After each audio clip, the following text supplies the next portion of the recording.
4 weeks later, and we're all obsessed, right? You know what movie I'm talking about. It's breaking records in the box office, inspiring indie filmmakers and audiences alike, and is the sleeper hit of the summer, or almost summer. It's also just made IMDb's top movies ever list at number 248. It's safe to say that people have had a few thoughts. Let's get into the theories that have been dominating online discourse. Here they are in no particular order. No. Let's start off with a light and crazy theory, an aperitif. I'm pretty sure most of us have seen some form of this theory floating around, and if not, you're welcome. Nikki is possessed by Bear's cat. Yeah. As we all know, Bear's cat eats his sleeping pills haphazardly left open, and he finds her dead on the floor after his diner hangout session with Ian. So, dead cat, and hours later, a wish is made for a certain little lady to love him more than anybody else in the fucking world.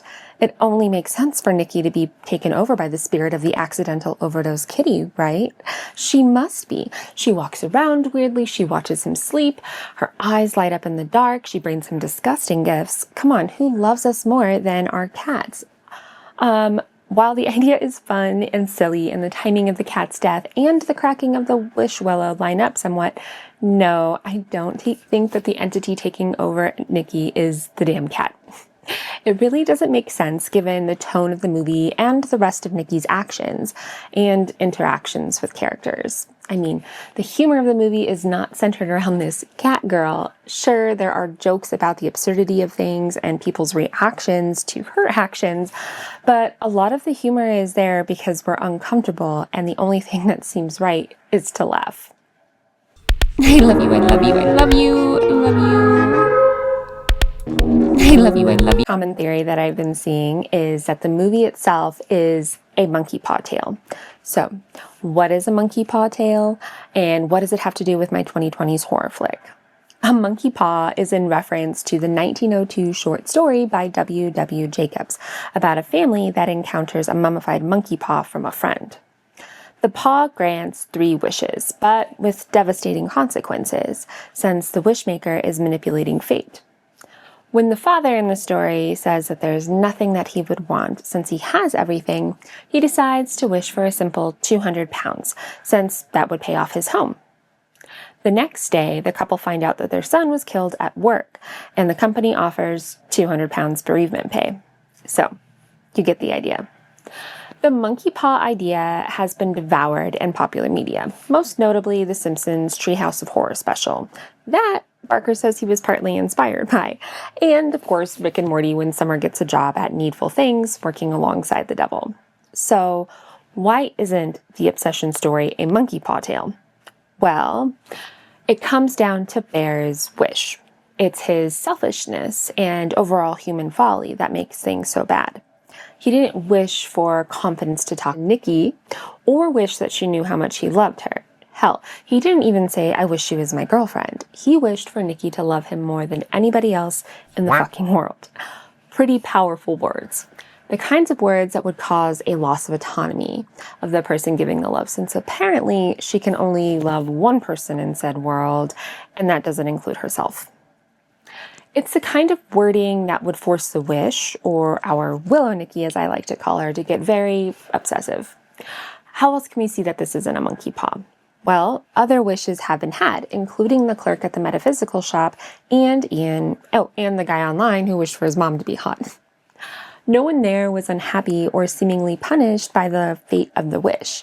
The clerk was confused as to why Bear would be upset. He was pretty happy with his wish and even says something along the lines about how bad can it be having a girl love you so bad?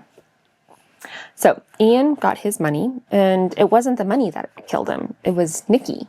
Nikki, who was planning already, likely, since before his wish was made, he mentions that Nikki texted him to come over. So yeah, not a monkey paw, just a lovely mirror to humans and our haphazard, dangerous desires. No. Okay, so speaking of Ian, another thing I've seen a bunch is how Ian's money would disappear after his death. Our One Wish Willow representative tells Bear that over the phone that he can't change or cancel his wish, that the only way to reverse it is to, 1, have someone else make a wish that reverses your wish, or 2, die. So a wish? I'm sorry, we don't really do that. So she's just stuck like this forever? Well, yeah, I mean, as long as you live. As long as I live? If he's dead, then the wish is no longer in effect. Well, that would make sense, right? No, not exactly. That pertains to Bear's particular wish. Remember how problematic said wish was? It was very specific language and tied the wish to like him and him alone. If he dies, then Nikki doesn't have to love him more than anyone else in the fucking world. What did Ian wish for? I wish for $1 billion. What happens? Money rains down from the ceiling, and he didn't wish to be the richest bastard on the planet with no money left for the plebes. Like, that kind of talk would tie the money solely to him. No, he just wished for $1 billion to exist, and it did. Plus, Parker basically hinted that the money was still there when talking about his next project. There's also like $1 billion in Ian's house, and Ian's dead on the floor, so she's connected to that money in some way. I love you, I love you, I love you, I love you. I love you, I love you. With all this wish talk, what the hell happens when you snap that willow branch and your wish comes true? Well, the willow makes it happen. However, some peeps online feel as though some demon-level possession occurs. I've heard on X and in person of people saying that Nikki was possessed by a demon, that our real Nikki is in hell, that the man on the phone was the devil. Yeah, I'm not buying it. Demons are self-serving. Sure, they always fulfill a contractual obligation, but then they do their own shit. They go around and experience the world. They cause trouble. Why would they just do everything for one person all the time? Why would they sit in their own vomit, pee, and poo while waiting for their wishmaster? They just wouldn't. Poor Nikki is not in literal hell. She's trapped in her own body. It's like being entirely paralyzed, unable to speak or move, and watching the world move around you. It is a form of hell, but not the burning lake of fire. Our Willow representative? Not Satan. Just kind of bored, tired of people's crap worker answering the hotline when he'd probably rather be somewhere else. So, Nikki's not possessed by a demon. She does have a Willow Nikki version of herself that is superseding her own autonomous self, though, and that is terrifying on its own right, and feels an awful like some form of a possession. No. Curry Barker is a man online, or at least knows his way around YouTube with his massively successful channel. So he'd probably have heard of the man versus bear debate, and thus have some fun naming his character Bear, right? So, the man versus bear debate was a 2024-ish GQ interview with 8 women who were pressed with this question of if they would rather be in the woods alone with a man or a bear. And 7 out of 8 said that they would choose the bear. The internet blew up with discussion about women's safety, the Me Too stuff, misogyny, and more. Of course, some members of the internet would like to draw the conclusion that the main character, Bear, must be referencing this infamous online debate. I mean, it fits right into this nice guy persona many people read into with him. He's this, dangerous kind of man that you don't feel safe with. A guy that if you turned him down would get nasty. A guy that thinks he deserves everything because of kindness toward you. So, is Bear named that because of the debate? No. Curry Barker said so himself. I wonder if Bear's name has any relation to the man versus bear debate. The screenplay for Obsession was completed in 2024, which is the same year that the man or bear trend was being hotly contested. Wow. No, sorry. Would I be scared of being alone with this man bear in the woods? No. He'd probably be stuck frozen, incapable of making a decision in the heat of the moment if shit was going down. Would I be scared to be left alone with man, bear, pig? Hell yeah. Climate change is real, folks, and we should all be terrified of that beast. So, is Bear representing a nice guy? Maybe, to some extent, right? Clearly in the bedroom scene when real Nikki is begging him to end her misery, and he says, "Is it really that awful being with me?" But I wouldn't go as far to say that that's all his character is, because I feel like it takes away from his depth. The interesting thing to me about Bear is his rapid descent into not giving a fuck about the woman he was obsessed over. Even before she started showing signs of this like scary girl obsessive behavior, he wasn't caring about the woman that he apparently loved. And that is terrifying on its own. I love you, I love you, I love you, I love you. I love you, I love you. This pulls up nicely into our discussion of who the real victim in the story is. At least for me, when I first watched the trailer, I was sure it was going to be Bear, our main character. I thought he was going to be the victim of this obsessive girlfriend, this obsessive relationship, but watching the movie, it's clear that Nikki is the true victim. I'm sure many of us have seen the Nikki's the real victim essay online, which sparked lots of discussion about media literacy because, of course, everybody and their mother was like, of course she's the real victim. Now, I do like that people are getting excited and that they want to dive wholly into Nikki's victimhood, but claiming that it is something profound, that's less great. Like, it's pretty obvious throughout the film that we should be sorry for Nikki and actually worried for her. Her screams on the phone with the Willow representative, her pleas to Bear in the dark to just end her, her terrifying screams at the very end of the film. Nikki is most definitely the victim of a wish made by a certain someone. Now, does this mean that Bear is a victim? In some respect, yeah. I mean, Bear is a victim of a frivolous wish. He wasn't intending or expecting things to be true when he first snapped that willow branch. His poor choices and not understanding consequences of his wish make him a victim. However, I think that we can all agree he isn't the main victim. That is Nikki. His victimhood is quickly subsumed by his much more horrendous actions later in the film. No. If Nikki's the victim, then Bear must be the villain, right? I've seen so many tweets and threads about this, especially with comments like, "You really think he's the victim?" So for a while, I was curious if anybody was actually believing he was, like in the same respects as Nikki. And then I found some. So yeah, apparently there are some corners of the internet that believe this is a film that hates men or shows that how men can be manipulated by women, all the while refusing to take into account it wasn't her manipulating him at all. All of this happens because of a wish thrust on to her, a wish made by Bear. So, was he the villain? Not in a traditional sense, but he did a lot of things wrong. I mean, like, really wrong.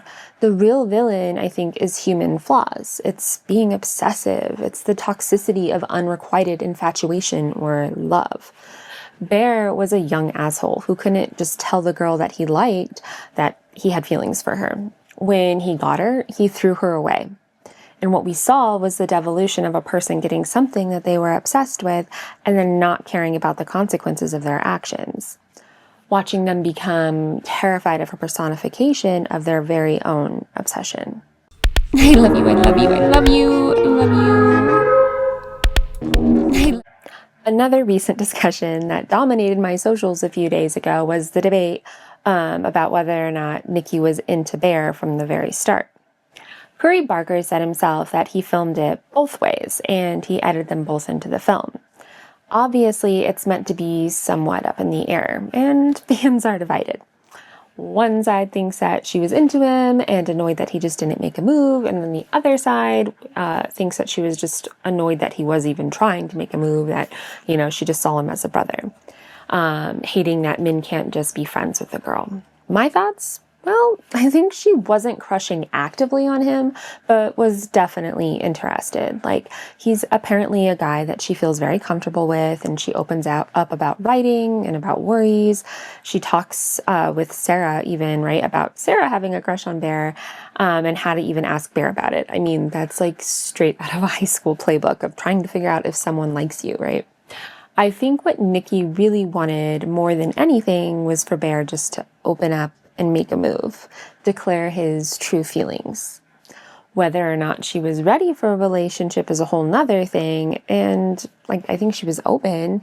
I mean, remember when she was talking to him over the phone, like about trivia and about quitting her job at the store, she was like, "Do you have anything to say to me? We're running out of time." No. No.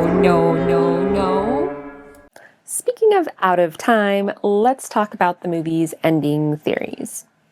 I've seen so much talk about what Willow Nikki's wish was. Did Bear gag himself? Or, what was that wish? Who made the wish? Was it real Nikki? Was it Willow Nikki? So, the ending. Bear was trying to muster up courage, right? Off himself, but he didn't actually do it, right? It's his flaw from the very start, not having courage. Now, obviously, I don't think it'd be easy for anybody in that situation to deal with, right? However, he already knows that something way out of the ordinary is going on. He literally saw Ian's wish in action. He knows for certain that Nikki supposedly loves him more than anything else, right? He already knows for certain that the Nikki that he supposedly loves more than anything else in the world is trapped in her own body, and he couldn't muster the courage to save her. So yeah, he tries to himself, and he then gags himself, right? Because he's scared. And then we hear Willow Nikki snap the willow branch, right? And she likely wishes for him to love her more, or loves her like she loves him. He then dies in her arms, and a very real Nikki is finally awake and in control of her own body, screaming, obviously. I love you, I love you, I love you, I love you. I love you. Since we started with cats, let's end with them, or at least a metaphor for an aptly named female anatomical part. I just saw this theory. Do you think Bear being disgusted by the cat sandwich is a metaphor for him not being an eater? Yes, I do. Mess Anderson. We also, the post-dinner date scene with his boxers halfway off, like not even looking at the girl that he loves. That man is no Detective Munch, if you catch my drift. So, reading and evaluating all of these really makes me wish that I kind of had my own. I wish I had a fresh theory to add to the discourse. I love you, I love you, I love you, I love you. I love you, I love you, I love you, I love you.